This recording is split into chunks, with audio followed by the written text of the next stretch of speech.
Welcome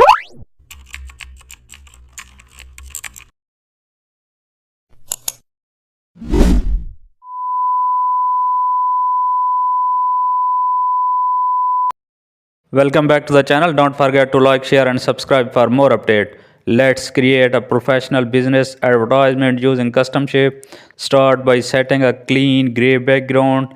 Pick the custom shape tool and choose a rectangle with rounded corners.